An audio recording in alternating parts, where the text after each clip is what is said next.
Would you bow with me? Father in heaven, we're so thankful for this day. Thank you for the night's rest. Thank you for the measure of health that allows us to be here this morning. Thank you for this building that we meet in, that we could be out of this cold weather. Thankful for the opportunity to be here and study a portion of your word. Father, help us to put the worldly thoughts out of our mind and think about those things that are eternal, those things that will lead us to a home in heaven when this life is over. Pray that you'll be with Ben as he leads his class, that he'll recall those things that he's prepared, that we will be good listeners.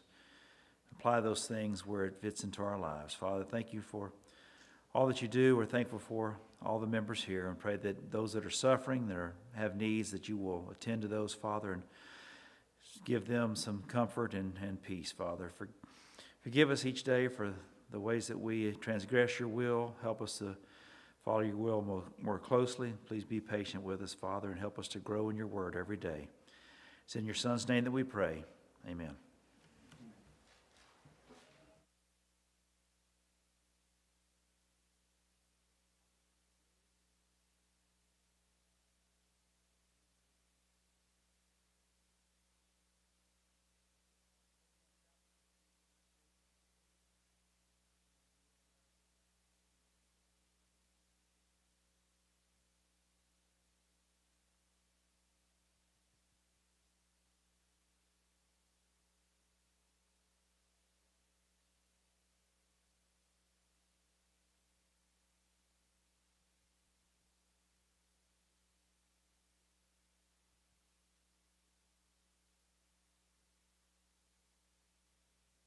Walk around. That's going to be a little bit harder, though.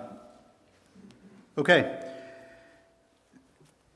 Just a few things to get out of the way. It's been a pleasure having these past 3 months studying 1 Samuel. It was hopefully something you all have learned and have enhanced your Bible knowledge throughout the past 3 months as we've studied 1 Samuel.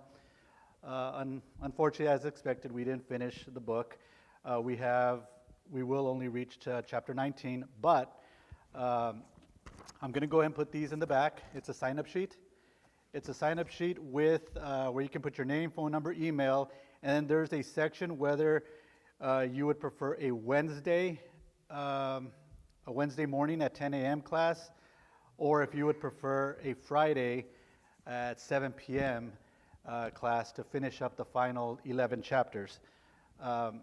The idea here is that in case you still want to finish the book, there's 2 opportunities to do that, Wednesday or Friday. Wednesday would be here at 10 a.m. at the church building, or Friday evening at my house at 7 p.m. So I'll see if there's any interest in that, and I'll leave these in the back for you to fill out whichever time slot you prefer. It doesn't matter to me. I'll be here on both times. If there's some on Wednesday, others on Friday, I'll make it to where I can accommodate both.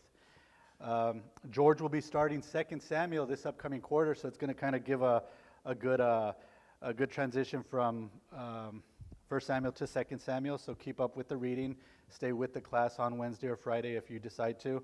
Last couple of classes, Jansen and I have focused on chapter 17, David and Goliath.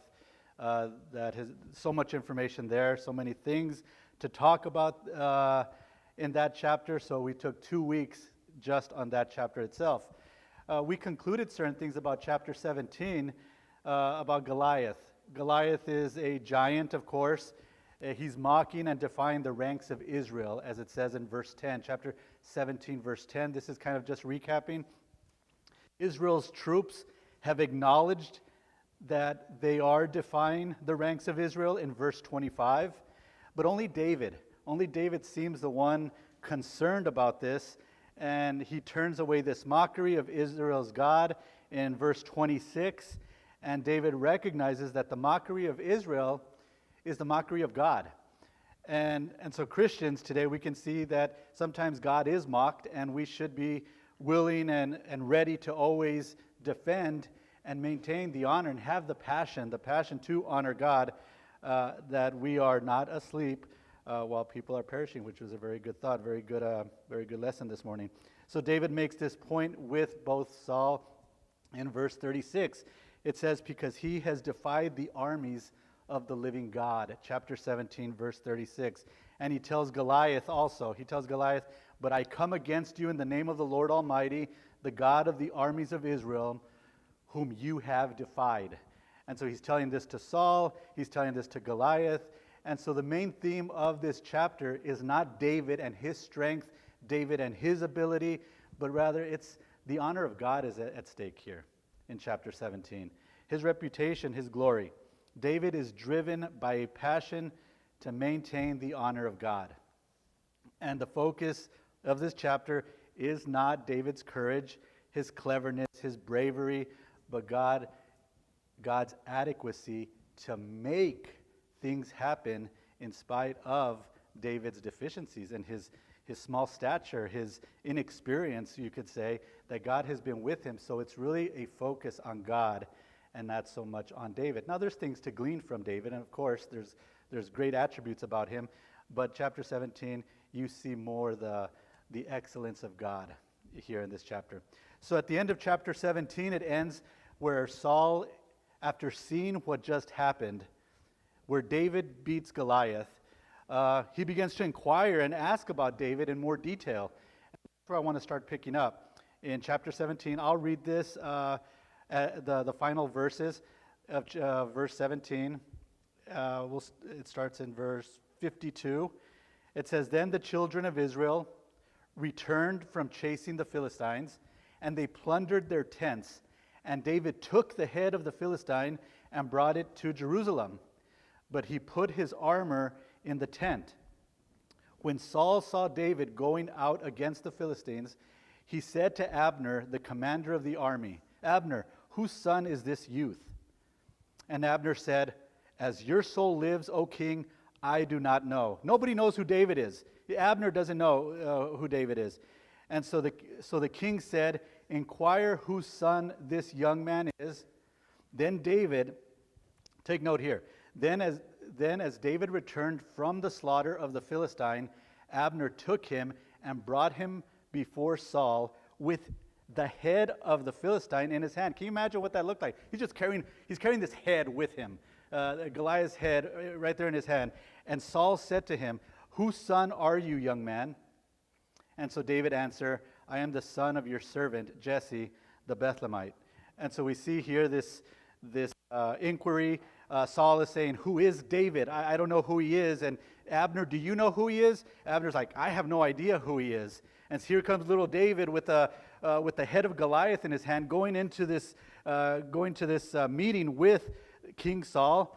And so in chapter 18, it kind of changes the story a little bit, just a little bit, because in many ways the Holy Spirit wants us, the reader, to understand a relationship that is found between Jonathan and David. Okay, we're not going to forget what we just read. He's inquiring about David. David comes in with the head of Goliath. And then chapter 18 introduces us to a special relationship that Jonathan has with David. So in chapter 18, the Holy Spirit wants to share something very important in these chapters, these next two chapters. He wants the reader to understand the relationship David has with Jonathan. And what I mean by that, it says, the soul of Jonathan was knit to the soul of David. It says in verse 18, chapter 18, verse 1. Look at what it says in verse 1. It says, Now when he had finished speaking to Saul, the soul of Jonathan was knit to the soul of David, and Jonathan loved him as his own soul. Isn't that interesting? You just got done with the battle. You just got done with the battle. Here, David has just defeated Goliath. And then all of a sudden, chapter 18 comes and says, oh, Jonathan loves David as his own soul. So I'd like to ask you, let's begin some dialogue. What is meant when the writer states here that the soul of Jonathan was knitted to the soul of David? The word knitted, what does it imply? What idea does it give us? It says that the soul was knitted together. Yeah, Carlos. Yeah, okay. Yeah. Anything else? Yeah, Shay. I think he admired him so much he wanted to be just like him. Okay. Okay, very good. Anybody else? Intertwine? Intertwined, yeah. It's something deep, to be knitted together. Okay, it's something special. It's something remarkable. It says Jonathan loved him as his own soul. I can make an argument for Jonathan to hate David. Couldn't all of us? I think so. We could make an argument for Jonathan not to love David. Jonathan was a skilled warrior. This is what we know of Jonathan. He was a skilled warrior. He was strong. He is described to have great strength and swiftness in chapter 13. The story shows that Jonathan would have made a great king. Wouldn't you agree? He was a good man. Jonathan's a good man. He's skilled. He's wise. He's courageous. And he's also next in line to take the throne when King Saul dies. And here comes this little guy that takes care of, he's a shepherd, and he wants to take Dad's throne. And he is a threat to the house, but yet Jonathan doesn't see it this way. Jonathan sees it a different way. Jonathan is wise as well. When we saw that, he went into the battle in chapter 13. Jonathan was a good son. Would we agree to that? He was a good son to his dad, a good brother to his sister, Michal. And here comes David from the house of Jesse and is now the center of attention. Everyone loves David. The women love David. They're singing songs. They're singing songs about him. Saul had slain his thousands, and David his what? His 10,000s. Jonathan could say, you all are making fun of my dad here. You're making fun of Dad. I'm the next heir. David, you had a good battle. You beat a giant, but that doesn't really make you really that great of a guy. Who do you think you are? That's not Jonathan. David was outshining the king. People were watching. People loved him. He's that guy that on Friday scored the winning touchdown, and on Monday he's walking into school feeling pretty good about himself, and he's like, wow, look, Mr. Popular here. David has just beat the giant, and now people are loving him. People are recognizing him. But Jonathan sees something different. Jonathan doesn't see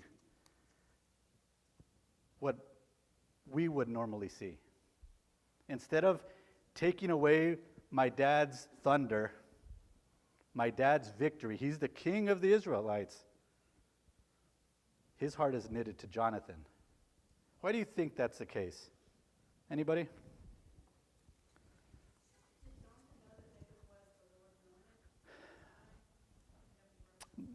That's a good question. I would suspect that there is some information about that. As a reader, as you read through it, I think so. I think it just doesn't say, oh, just this guy just comes in and he nothing special about him, but just this shepherd boy. Yeah, there's something there. So has David at this point, or has Jonathan at this point heard about, we think, that David has been anointed to be king later on, and he already knows that this is going to happen? I think there's something there. I think somewhere in the story, there is some knowledge that, yes, this is God's anointed. Yeah, I believe so. If that's the case, then where does that lead us? Yes, Matt. Yes, sir. I was just thinking, it says the soul of Jonathan was knit to David's. A part of me kind of thinks too, it's just like it's connection. It's like kindred spirits, or like two peas in a pod. You know, you meet someone, you're like, did we just become best friends? I think there's something there. It's like they're similar, but I think part of this love is in the story, people are recognizing this man is doing the will of God. And that's to be cherished and that's to be loved. And you're exactly right. It says down, even in verse 20, it says now Michelle or Michal or Michael, however you say that, Saul's daughter loved David. And it's almost like everyone does love David because he's doing the Lord's will. So Saul, what are you missing? Yeah. If everyone's loving David, what are you missing here? Remember in previous chapters, he's playing the harp for Saul. Okay, there's already that going on. It's just that he hasn't been recognized until he beats the giant. And so here we see that there are folks that have known of David or know him, but it kind of it infers that there is some knowledge of who David is, yet it's not announced, I guess, officially. David, he's outshining the king right here, and people are loving him. David was even, he's even a rock star harp player. He's playing the harp. It's one of those friends that he's good looking, he's tall, and he plays the guitar. Oh God, you don't want to have a friend like that. And so here's David. He does it all. He talks to God. And to the average guy, David is a threat to Saul's house. But yet in verse 3, then Jonathan and David made a covenant because he loved him as his own. So the question was, why do you suppose Jonathan did not see David as a rival, as a threat, but rather as someone he loved dearly and whose heart was knitted to his? So I looked up other verses where the word knitted is found. And I found it in Colossians chapter 2. In Colossians chapter 2, Paul says, "For I would have you know how greatly I strive for you and for them in Laodicea, and for as many as have not seen my face in the flesh, that their hearts may be comforted, they being knit together in love." There we go. They being knit together in love, and unto all the riches of the full assurance of understanding, that they may know the mystery of God, even Christ, in whom are all the treasures of wisdom and knowledge hidden. Ephesians chapter 4, verse 16, "From whom all the body fitly framed and knit together, through that which every joint supplies according to the work in due measure of each several part, make the increase of the body unto the building up of itself in love." I think it's telling when we see how the Bible uses the word knit, and then we see the word knit with David and with Jonathan, we can understand why Jonathan esteems David. Saul doesn't esteem Jonathan. Jonathan esteems David. Saul envies David. And remember, we have pointed out throughout the book so far about leaders. To this point, we have seen great leaders with what? Bad kids, right? We saw it in chapter with Samuel. We're even going to see it with David. We made points about how, sometimes the kids turn out pretty rotten, and when their kids are faithful. Here is an example of a bad leader with a good son. So here we see the reverse, a poor leader with a great child, and so we begin to see the pattern of no pattern, basically. What makes Jonathan such an important figure is that he understands that David was not anointed by Samuel. Who was David anointed by? He was anointed by God.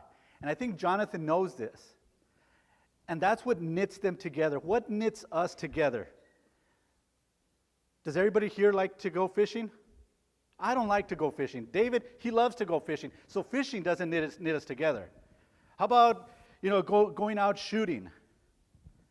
You guys like going out shooting? There'll be about 75% would say here. There'll be a 25%. I don't see the point of pulling a trigger and seeing a bullet hit a piece of paper.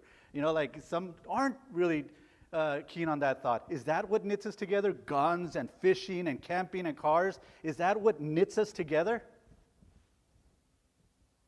Yeah. Alan.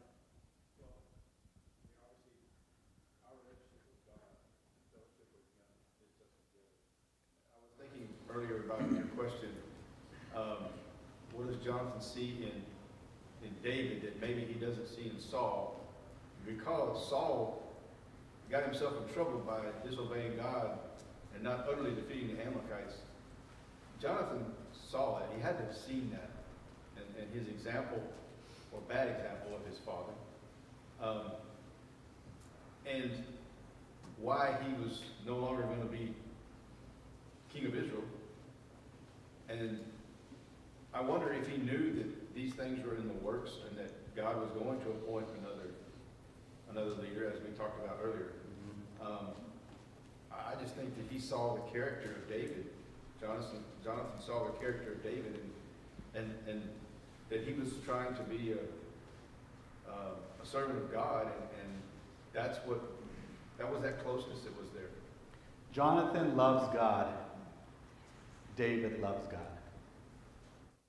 Whether they like to fish, whether they like to hunt, whether they like to go out shooting, it's irrelevant. Jonathan loves David because David loves God. And I see that today. I see that among the saints here. There's such a diverse group here. Old, young, different hobbies, different likes, dislikes. But we come this morning together because we share one thing in common. We share in common our love for God. And we can come from all sorts of different cultural backgrounds, but we love God and we're brought together. And that knitting together that Paul talked to the Colossians is there, that we strive. He uses the word strive. The letter to the Ephesians, that we are knitted together in unity, is what I see in Jonathan and I see in David here. That it's the love of God that pulls people together. And that's power. That God, through a message, through this story, can pull people together. And so we have to remember that. Jonathan is an important figure in David's life because they're playing for the same team. They serve the same God. Jonathan understood this was God's will. Jonathan was willing to surrender his right as heir to the throne for something greater. And he puts himself aside to not interfere with God's plan. That's pretty special. Because that's not what Saul does at all. Saul is stubborn. He's a stubborn fool that is not willing to surrender himself, even though he knows and he sees God working before his eyes. This whole thought of being knit together, I was able to see it last week when I wasn't here. We went and buried my mom. When we buried my mom, she was Catholic, as most of you know, and there was just some uncomfortableness as we're sitting there, it just was with folks that we didn't speak the same language, I guess you could say. Different beliefs. And I remember telling Rosie on the way back, I said, I sure miss home. I sure miss my family. And what I meant by that is we are like-minded. We know where we want to go, and we are working together to get there. And I missed it while I was over there. And it was bittersweet. It was bitter for the reason why we're there and the surroundings and the things that were going on at that point. But it was sweet in the sense that we had a family, that we had brothers and sisters to come home to, and that we can call home. That's what makes it special. And to have that is not that we're special in ourselves, but the fact that we're special because God sees us special. And we believe him. And we serve him and we worship him. And that's what's special. And so Jonathan sees that in David. Jonathan could have rebelled, and he could have said, this is my father's throne, I'm the heir, this is my right. But he'd be ignoring a bigger picture here. Meanwhile, Saul is demonstrating to be a fool. He's not willing to surrender. It reminds me of the phrase in the times of Jesus. Jesus is healing the sick, raising the dead, forgiving those who are poor in spirit. And God calls them, you blind guides. You whitewash sepulchres. You look good. You look good outside, but you're dead. They're sick in spirit. They don't want to recognize who Jesus is, and they don't want to surrender. They don't want to give up their authority. They should have embraced Jesus. They should have brought him in. They should have accepted him, but rather they condemned him. They handed him over. And Saul is wrapped up in anger. He's also wrapped up in murderous envy that he's going to want to seek David's life. As he hears the song of the women sing, God's favor is with David, and he knows it, and he doesn't want to accept it. Verse 5, chapter 18, take note. God's favor is with David. Look at verse 5. And David went out, or can somebody read verse 5 for us? So David went out wherever Saul sent him and behaved wisely. And Saul set him over the men of war, and he was accepted in the sight of all the people and also in the sight of Saul's servants. Very good. He behaved himself wisely. Verse 14. Go ahead, George. And David behaved wisely in all his ways, and the Lord was with him. Verse 15. Therefore Saul saw that he behaved very wisely. He was afraid of him. And verse 30. The princes of Philistine went out to war, and so it was that whenever they went out, that David behaved more wisely than all the servants of Saul, so that his name became highly esteemed. His name became highly esteemed because he behaved himself wisely. You behave yourself wisely, and the Lord is with you. So we see all love David. Jonathan loves David. Michal loves David. Israel loves David. Judah loves David, but not Saul. Verse 12. Can someone read verse 12? Saul was afraid of David because the Lord was with him, but had departed from Saul. Apart from Saul. Verse 15, George? Therefore Saul saw that he behaved wisely, but behaved very wisely, he was afraid of him. And verse 29. And Saul was still more afraid of David, so Saul became David's enemy continually. You see that? Everybody loves David but Saul. Everybody sees it. He behaves wisely, God departs himself from Saul. He behaves wisely, he becomes afraid of David. He behaves wisely, now David's my enemy continually. And there's also another emphasis here. Anybody have a question or a comment up to this point? Yeah, Alan.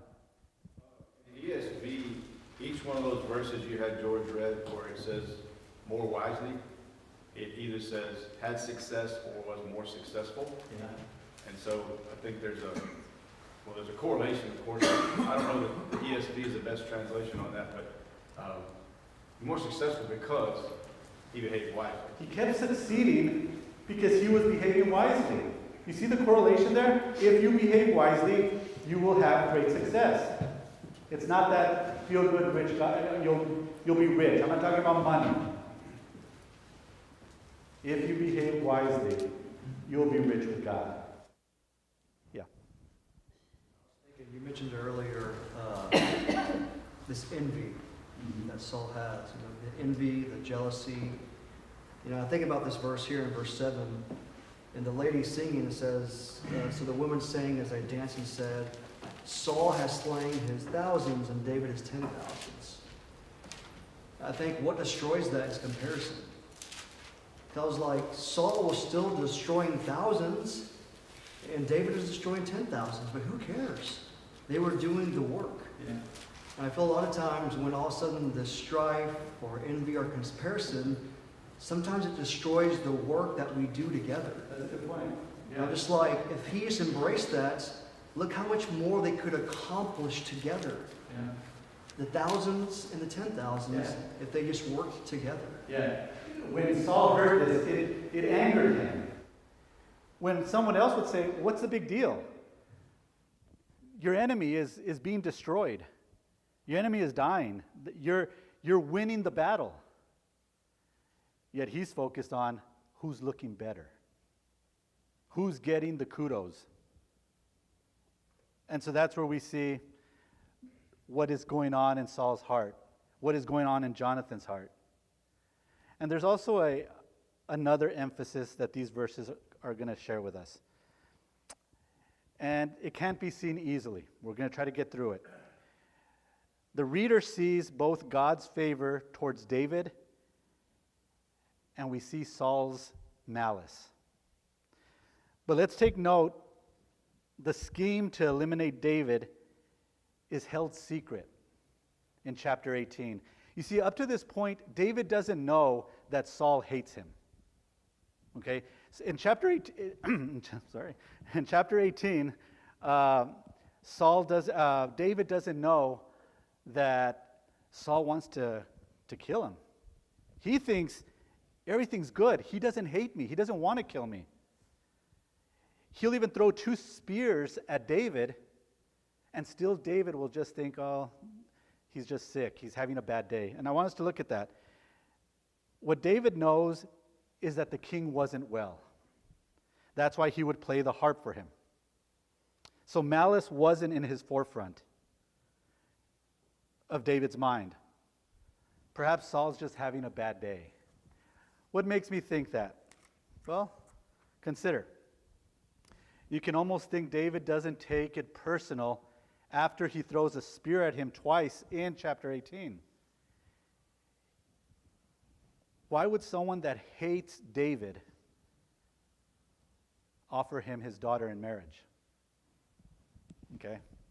So David's thinking, well, he's offering me his daughter in marriage. He offers his oldest daughter, Merab. And look at David's response in verse 18 on what he says. Can somebody read verse 18?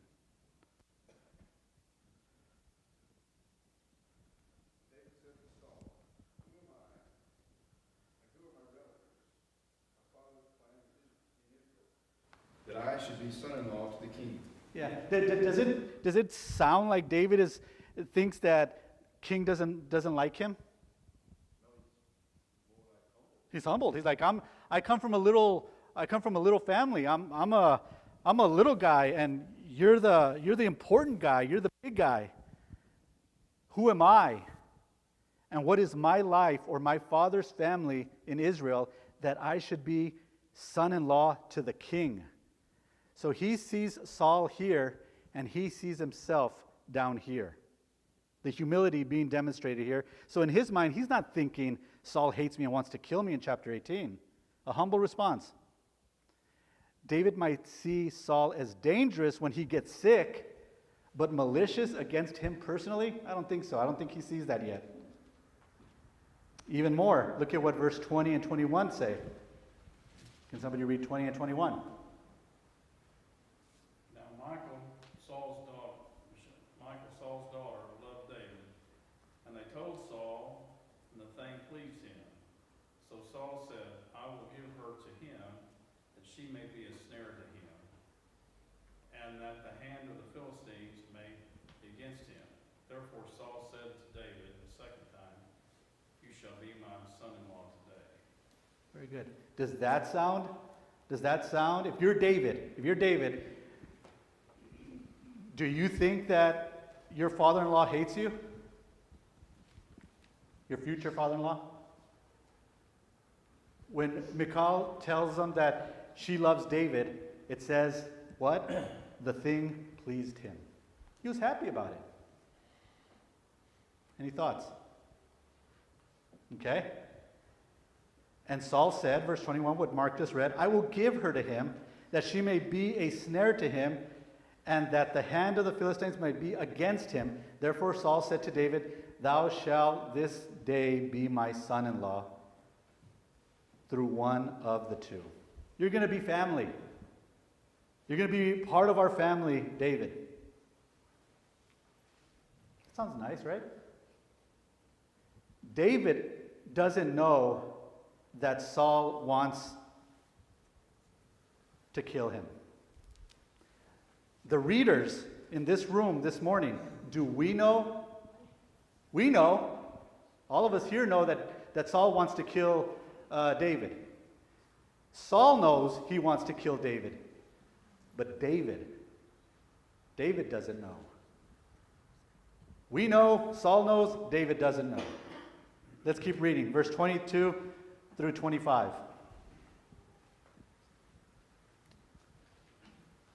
Then Saul commanded his servants, speak to David secretly, saying, Behold, the king delights in you, and all his servants love you. Now therefore become the king's son-in-law.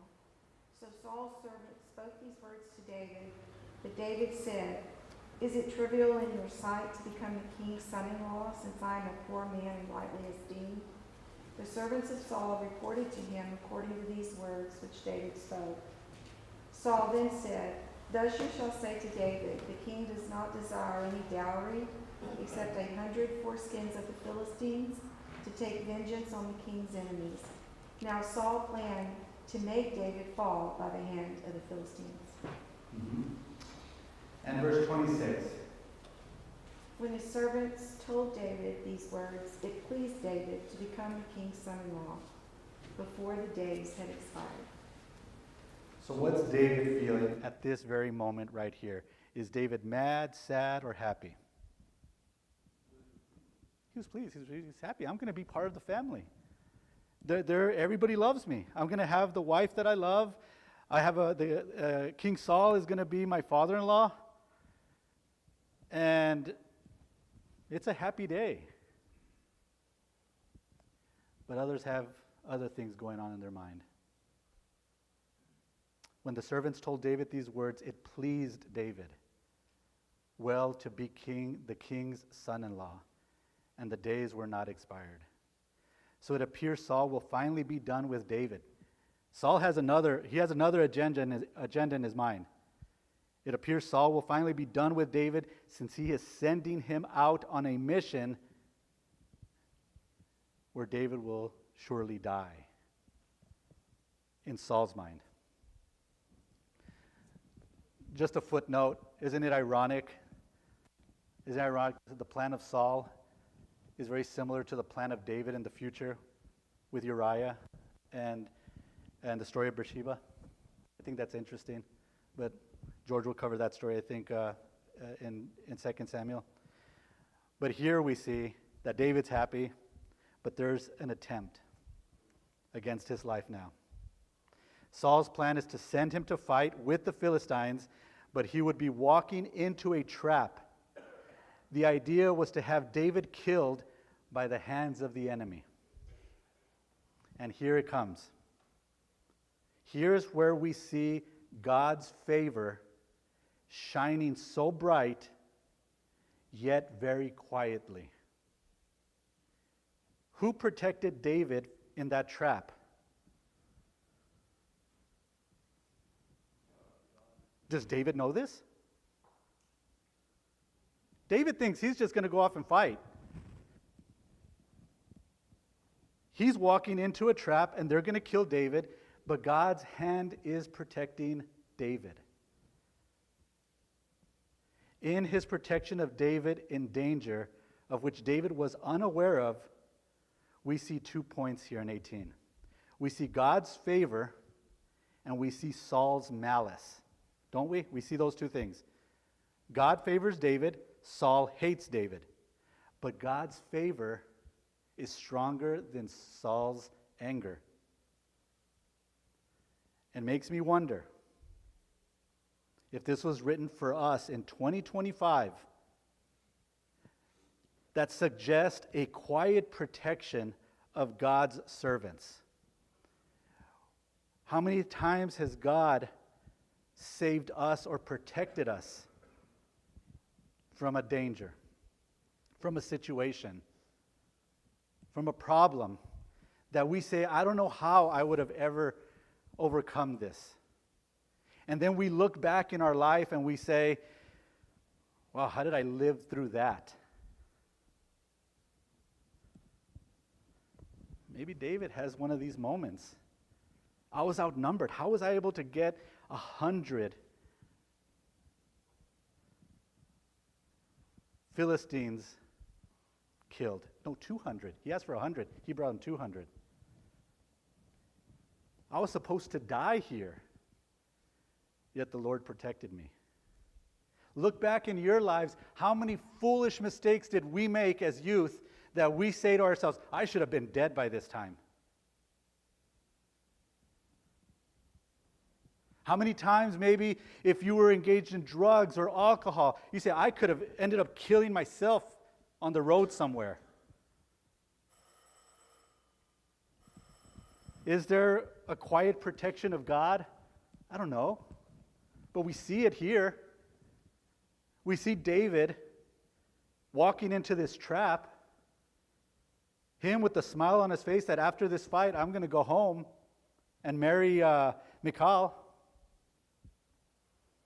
And yet David is being protected because God favors him. Could it imply that much of God's protection is also on us? Something to ponder. In chapter 19, we see a meeting where Saul lays out the plan to kill David. There, it's no secret. It's there. And Saul, chapter 19, verse 1, and Saul spoke to Jonathan his son and to all his servants that they should kill David. What helped David was that Jonathan was in that meeting. And can you imagine the stress Jonathan is going to be under?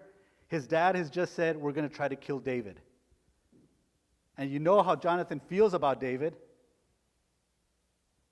And so many times we have to think about how tough this could be as Christians when we have to go against our own father, our own mother, our own brothers and sisters. Here we have Jonathan in that cabinet meeting, I'll call it, that cabinet meeting, and they're plotting to kill David, and Jonathan is saying, I can't do that. I can't go down that path. And he has to tell their enemy what's going to happen. Jonathan goes and warns David of his father's plan, and yet we still see Jonathan trying to be the good son to his dad. In verse 4, it says, and Jonathan spoke well of David unto Saul his father, and said unto him, let not the king sin against his servant. Chapter 19, let not the king sin against his servant, against David, because he has not sinned against thee, and because his works have been toward your very good. For he put his life in his hands and slew the Philistine, and the Lord wrought a great salvation for all Israel. Thou saw it and did rejoice. Why then will you sin against innocent blood to slay David without cause? So what is Jonathan doing to try to change Saul's mind? He's saying, Dad, don't sin. Second, he's saying he hasn't done anything wrong against you. He's saying all he's done is good to you. He tells him his enemies are your enemies, Dad. And he helped us. He saved us. He says, Dad, you saw this with your own eyes. And finally, he says, why would you sin against innocent blood with no cause? He's still trying to be the good dad, the good son, and warn his dad. What was Saul's response? He listened. He listened. And Saul hearkened unto the voice of Jonathan, and Saul swore, as the Lord lives, he shall not be slain. And then verse 7, and Jonathan called David, and Jonathan showed him all those things, and Jonathan brought David to Saul, and he was in his presence as pastime. So 1 minute, he wants to kill his son-in-law, which I can definitely understand that, and the next day, he's ready to forgive him. We all have those crazy uncles, don't we? We have 4 in our family. That's a joke. But 1 minute, here you are trying to destroy him, and then the next, okay, you're right, I shouldn't destroy him. And then he's going to go back, okay, I'm going to destroy him. And it's just this up and down with Saul. And there was war again, verse 8. And David went out and fought with the Philistines and slew them with a great slaughter, and they fled from him. Verse 9, and the evil spirit from the Lord was upon Saul as he sat in his house with his javelin in his hand, and David played music with his hand. And Saul sought to smite David even to the wall with the javelin. But it slipped away out of Saul's presence, and he smote the javelin into the wall, and David fled and escaped that night. The story goes, he escapes. His wife tries to help. We see David flee. He heads over to where Samuel is. Saul finds out David is with Samuel. Saul sends messengers to get David. Samuel stands in front to stop them. David escapes. We see here that God is with David and God is with Samuel. And in spite of all that, Saul is witnessing his inability to destroy him. He can't get rid of David. As much as he tries, God keeps helping him. And yet Saul continues to be stubborn in his ways. It's been a great quarter. It's been a great quarter, and I hope you all have learned a lot. I know I have, going through this book. And the hope is that some of you will sign up, and we'll finish up the rest of this book either Wednesday or Friday. Yeah, Jamie.